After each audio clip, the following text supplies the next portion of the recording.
നമ്മുടെ ആദ്യത്തെ മിസ് കേരള ആയിരുന്ന റാണി ചന്ദ്ര ഒരു വിമാന അപകടത്തിൽ അതിദാരുണമായിട്ട് കൊല ചെയ്യപ്പെട്ടു എന്ന വാർത്ത നമുക്കൊക്കെ അറിയാം. അവരെ സംബന്ധിച്ചിടത്തോളം നല്ലൊരു നർത്തകിയും ഒപ്പം അവർക്ക് ലഭിക്കുന്ന വേഷങ്ങളിൽ എന്ത് തന്നെയാണെങ്കിലും, ഹാസ്യമാണെങ്കിലും രതിരംഗങ്ങളാണെങ്കിലും കരച്ചിലാണെങ്കിലും, ഏത് രംഗമാണോ ഏത് കഥാപാത്രമാണോ അവർക്ക് ലഭിക്കുന്നത് അത് അനായാസമായി വളരെ ഭംഗിയോടെ അവതരിപ്പിക്കാനുള്ള ഒരു കഴിവ് അവർക്കുണ്ടായിരുന്നു.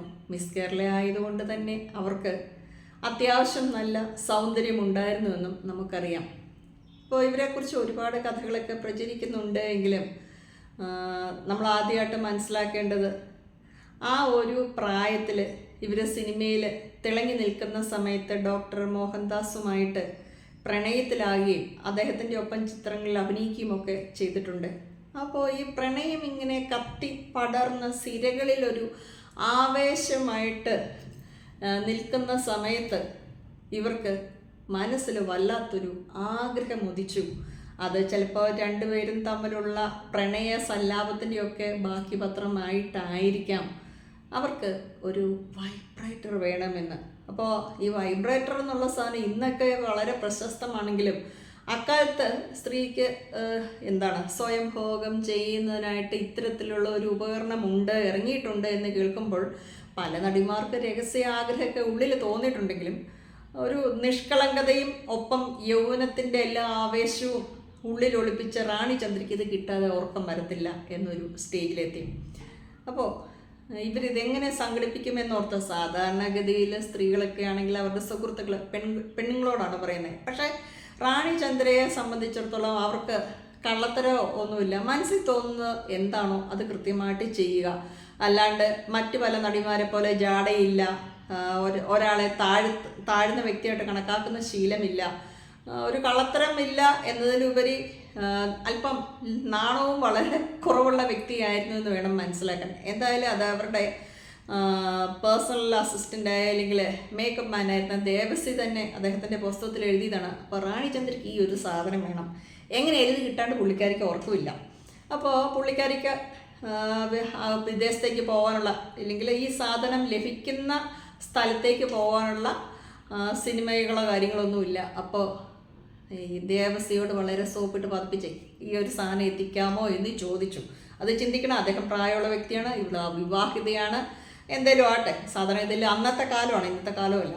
പക്ഷേ എന്ത് തന്നെയാണേലും ഇവർ ധൈര്യപ്പെട്ട് ചോദിച്ചു. പിന്നെ വളരെ കഷ്ടപ്പെട്ട് എവിടെയോ പോയപ്പോൾ നല്ലപോലെ പൈസയൊക്കെ മുടക്കി ദേവസി ഇത് എങ്ങനെയൊക്കെയോ വളരെ കഷ്ടപ്പെട്ട് സംഘടിപ്പിച്ച് പുള്ളിക്കാരത്തേക്ക് കൊടുത്തു എന്നും ഒരു ലജ്ജയോടെ നമുക്കറിയാമല്ലോ ഈ സാധനമൊക്കെ എങ്ങനെയാണേലും പുള്ളിക്കാരി അത് വലിയ കാര്യമൊന്നും ആക്കിയില്ല, വാങ്ങി ബാഗിൽ ഒളിപ്പിച്ചു. പിന്നെ എവിടെയെങ്കിലുമൊക്കെ പോകുമ്പം പുള്ളിക്കാരിയുടെ ഒരു പ്രത്യേകത പറഞ്ഞാൽ മിക്കവാറും എവിടെ പോയാലും ഈ ബാഗിനകത്ത് ഈ സാധനം ഇപ്പോഴും ഉണ്ടാവുന്ന കളിപ്പാട്ടം. അപ്പോൾ നമുക്ക് കാര്യം അറിയില്ല, പുള്ളിക്കാരി ഈ ഒരു കാര്യത്തിന് വളരെ അഡിക്റ്റഡ് ആയിരുന്നു വേണം നമ്മൾ മനസ്സിലാക്കാൻ. ഇവരെക്കുറിച്ച് പറഞ്ഞിരിക്കുന്ന മറ്റു ചില കാര്യങ്ങൾ കൂടിയുണ്ട്. ഇവർ വിദേശ രാജ്യത്ത് ഒരു ഡാൻസ് പ്രോഗ്രാമിനുമായിട്ട് ബന്ധപ്പെട്ട് പോവുകയും അവിടെ അത് ഈ റാണി ചന്ദ്രയെക്കുറിച്ചാണ് എന്നും മറ്റൊരു നടിയെക്കുറിച്ചാണെന്നും പറയുന്നുണ്ട്. പക്ഷേ ആളുകൾ ധരിച്ചു വെച്ചിരിക്കുന്ന കൂടുതൽ ആളുകളുടെ ഒരു ഇൻഫർമേഷൻ മനസ്സിൽ പതിഞ്ഞിരിക്കുന്ന നമ്മുടെ റാണി ചന്ദ്രയുമായിട്ട് ബന്ധപ്പെട്ട് തന്നെയാണ്. അപ്പോൾ അവർ ഒരു ഡാൻസ് പ്രോഗ്രാമായിട്ട് വിദേശത്ത് പോയി അവിടെ ചില ആളുകൾ ഇവരെ തടഞ്ഞു വെച്ചു. അന്നത്തെ കാലമൊക്കെ ആണല്ലോ. അപ്പോൾ ഇവർ പലരെയും പല പ്രകാരത്തിലും ഇവരെ ഉപദ്രവിച്ചു.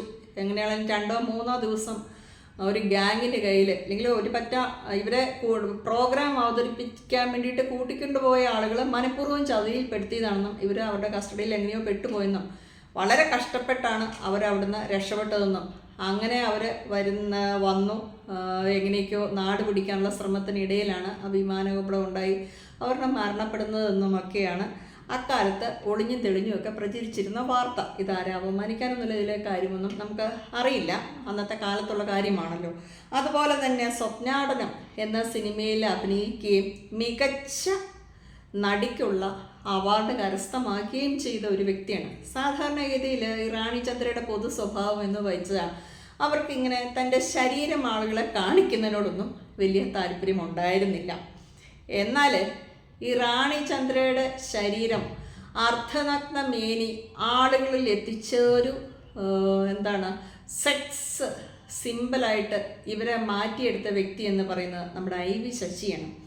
ഐ വി ശശിയുടെ ഉത്സവം എന്ന സിനിമയിലേക്ക് റാണി ചന്ദ്രയെ വിളിക്കുകയും ഇത്തരത്തിലുള്ള ഒരു രംഗമുണ്ട് എന്ന് പറഞ്ഞപ്പോൾ എൻ്റെ പൊന്നളിയ, അല്ലെങ്കിൽ എനിക്ക് ആ ചിത്രത്തിൽ അഭിനയിക്കാൻ താല്പര്യമില്ല, ഇത്തരം ഒരു രംഗം താൻ ചെയ്യില്ല എന്ന് പറഞ്ഞുവെങ്കിലും ഐ വി ശശിയുടെ നിർബന്ധത്തിന് മുന്നിൽ അവസാനം റാണി ചന്ദ്രയ്ക്ക് അത്തരത്തിലുള്ള ദൃശ്യങ്ങളിൽ അഭിനയിക്കേണ്ടതായിട്ട് വന്നു. പക്ഷേ അത് ഐ വി ശശിയുടെയും റാണി ചന്ദ്രയുടെയും വിജയമായിട്ട് തന്നെ നമുക്ക് ആഘോഷിക്കാൻ പറ്റുന്ന തരത്തിലുള്ള ഒരു ചിത്രമായി മാറി.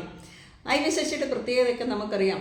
അയാളെ നടിമാരുടെ സൗന്ദര്യത്തെ വിറ്റ് പൈസ ഉണ്ടാക്കാൻ അല്ലെങ്കിൽ ആളുകളിൽ എത്തിക്കാൻ അങ്ങനെ അധികം പണം ഇറക്കാതെ തന്നെ ഈ നടിമാരെ എക്സ്പോസ് ചെയ്ത് ആളുകളെ തിയേറ്ററിലേക്ക് എത്തിക്കുന്ന ഒരു കച്ചവട സിനിമ ചെയ്യുന്ന വ്യക്തിയായിരുന്നു. എന്തിനേറെ പറയുന്നു, അപ്പോൾ സീമയൊക്കെ ആയാൽ ആ സീമ അങ്ങനെ അക്കാലത്തെ പ്രശസ്തരായ പല നടിമാരെയും ഐ വി ശശി തിയേറ്ററിൽ എത്തിച്ചത് ഈ ഒരു പ്രകാരത്തിലായിരുന്നു. അപ്പോൾ സ്വാഭാവികമായിട്ടും അങ്ങനെ റാണി ചന്ദ്രയുടെ ശരീരം മുഴുവനും നാട്ടുകാർ കാണേണ്ടതായിട്ട് വന്നു. അപ്പോൾ അന്നത്തെ ആ ഒരു ചിത്രത്തിൻ്റെ പിറകിൽ മറ്റു ചില കാര്യങ്ങൾ കൂടി ഉണ്ടായിരുന്നു. പ്രേം നസീർ അതികായകനായിട്ട് നിൽക്കുന്നു, സുകുമാരന്, സത്യന്, സോമൻ ഇവരൊക്കെ നിറഞ്ഞു നിൽക്കുന്ന ആ ഒരു കാലഘട്ടത്തിൽ വില്ലനായിട്ട് സിനിമയിൽ പ്രത്യക്ഷപ്പെട്ടിരുന്ന ഒരു വ്യക്തിയായിരുന്നു നമ്മുടെ ഉമ്മർ. അപ്പോൾ ഉമ്മർ, ജോസ് പ്രകാശ് ഇങ്ങനെ കുറച്ച് പാവപ്പെട്ടവരൊക്കെയാണ് അക്കാലത്തെ റേപ്പിസ്റ്റുകളും വില്ലന്മാരും. അങ്ങനെ ഇരിക്കുന്ന ഉമ്മറിനെ നായകനാക്കി ഒരു സിനിമ പിടിച്ചാൽ അത് വിജയിക്കുമോ? എല്ലാവരും പറയും ഉമ്മറിനെ വെച്ച് എങ്ങനെ സിനിമ നായകനാക്കാൻ പറ്റുമെന്ന് എല്ലാവരും ചിന്തിക്കും. കാരണം ആ സിനിമ വിജയിക്കത്തില്ല എന്ന് നമുക്കൊക്കെ അറിയാം. പക്ഷെ അവിടെയാണ് ഐ വി ശശിയുടെ ബുദ്ധി. അയാൾ ഉമ്മറിനെ നായകനാക്കി സിനിമ ഇറക്കുകയും ചെയ്തു. അവിടെ ആ സിനിമ വിജയിക്കുവാനായിട്ട് റാണി ചന്ദ്രയുടെ അവിടെ ഇവിടെയൊക്കെ കാണിപ്പിച്ചുകൊണ്ടുള്ള ചിത്രങ്ങൾ രംഗീകരിക്കുകയും ചെയ്തു. അതായത് ഉമ്മറിൻ്റെ മുന്നിൽ അർദ്ധനഗ്നയായി തൻ്റെ മാദക സൗന്ദര്യം പ്രദർശിപ്പിക്കുകയും അതിലുപരി അവരുടെ അംഗവടിവുകളൊക്കെ, നല്ലൊരു നർത്തകിയായിരുന്നു നമുക്കറിയാം, ആ അംഗവടിവുകളൊക്കെ കൃത്യമായിട്ട് ഫോക്കസ് ചെയ്ത് ആളുകളിലേക്ക് എത്തിക്കുകയും ചെയ്യാൻ ഐ വി ശശിക്ക് കഴിഞ്ഞു. അത് വലിയൊരു വിജയമായിട്ട് മാറുകയും ചെയ്തു. ആ സിനിമ ഒരു വിജയമൊക്കെ ആയി മാറി ഇങ്ങനെ നിറഞ്ഞു നിൽക്കുന്ന സമയത്താണ് റാണി ചന്ദ്ര കൊല്ലപ്പെടുന്നത്.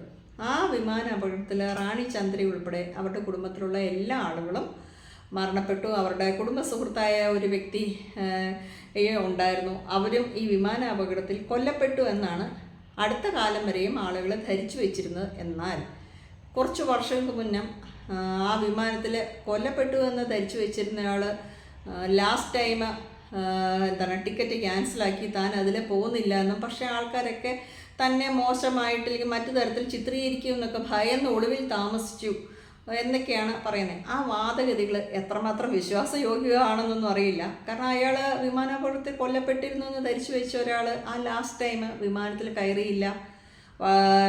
ആ വിമാനത്തിൽ കുറച്ച് ഉണ്ടായിരുന്ന മുഴുവൻ ആളുകളും കത്തിച്ചാമ്പലാവുന്നു. ഒരുപാട് വർഷങ്ങൾ ഇയാൾ ഒളിച്ചു താമസിക്കുന്നു. എന്തെങ്കിലുമൊക്കെ ആവട്ടെ, റാണി ചന്ദ്രയുടെ മരണം മലയാള സിനിമയ്ക്കൊരു നഷ്ടമാണ്. തീർച്ചയായിട്ടും അവർ കള്ളത്തരമൊന്നും ഇല്ലാത്ത, എനിക്ക് ആരോട് എന്ത് പറയണമെന്ന് അത്ര അറിയില്ലാത്ത, തനിക്ക് ആഗ്രഹം തോന്നുന്ന ഒരു സാധനം ഒരു കളിക്കോപ്പിനെ പോലെ വൈബ്രേറ്ററിനെ കാണുകയും അത് വാങ്ങുകയും പോകുന്നിടത്തൊക്കെ ഈ ബാഗിനകത്ത്, ഇവർക്ക് വീട്ടിൽ വെക്കാമല്ലോ, പോകുന്നിടത്തൊക്കെ ഈ ബാഗിൽ ഇത് വെച്ചുകൊണ്ട് നടക്കുകയും ചെയ്തിരുന്ന അക്കാലത്തെ ഏക സിനിമാ നടിയാണ് റാണി ചന്ദ്ര. നമ്മൾ ഇതോടൊപ്പം മനസ്സിലാക്കേണ്ട മറ്റൊരു കാര്യം കൂടിയുണ്ട്. റാണി ചന്ദ്ര പാവം ഇതൊക്കെ ഉപയോഗിച്ചിട്ടുണ്ടാവുള്ളൂ, മറ്റാണുങ്ങളുടെ പുറകെ പോയിരുന്നു എന്ന് നമ്മൾ ചിന്തിക്കേണ്ട കാര്യമില്ല. അത്തരത്തിൽ അവരെക്കുറിച്ച് വാർത്തകളൊന്നും അധികം പ്രചരിച്ചിട്ടുമില്ല.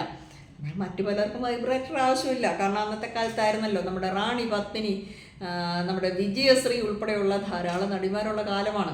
അപ്പോൾ അവരെയൊക്കെ സംബന്ധിച്ചിടത്തോളം മറ്റു ബന്ധങ്ങളുണ്ട്, ഇതിൻ്റെ ആവശ്യമില്ല. പാവം റാണി ചന്ദ്രയ്ക്ക് ആകപ്പാടെ ഉണ്ടായിരുന്നത് ഈ ഒരു വൈബ്രേറ്ററും ഇങ്ങനെ പാവം ഡോക്ടർ മോഹൻദാസിൻ്റെ ഒപ്പമുള്ള പ്രണയ സല്ലാപങ്ങളും ആ ഓർമ്മകളും ഒക്കെയായിരുന്നു. എന്തായാലും ജീവിതത്തിൽ അവർക്ക് പ്രണയിച്ച വ്യക്തിയുടെ ഒപ്പം ജീവിക്കുവാനായിട്ട് കഴിഞ്ഞില്ല എന്നത് വല്ലാത്ത വേദന പകരുന്ന ഒരു അനുഭവം തന്നെയാണ്. തീർച്ചയായും അങ്ങനെയൊന്നും ആർക്കും സംഭവിക്കാതിരിക്കട്ടെ. അപ്പോൾ ഈ വീഡിയോ ആരും അവമാനിക്കാനൊന്നുമല്ല, സിനിമാ മേഖലയിലെ ചില കഥകളൊക്കെ നമ്മൾ കേൾക്കുന്നത് രസകരമായിട്ട് പറയുന്നു എന്ന് മാത്രമേ ഉള്ളൂ കേട്ടോ. ഇതൊക്കെ ഒത്തിരിയും ഗോസിപ്പായിരിക്കും, നിങ്ങളത് കൃത്യമായിട്ട് മനസ്സിലാക്കണം. ഇതൊരു ന്യൂസായിട്ടൊന്നും നിങ്ങൾ കണക്കാക്കേണ്ട വലിയ കാര്യമൊന്നും ഇല്ലാതാനും. അപ്പോൾ പുതിയൊരു വിഷയമായിട്ട് നമുക്ക് വീണ്ടും കാണാം.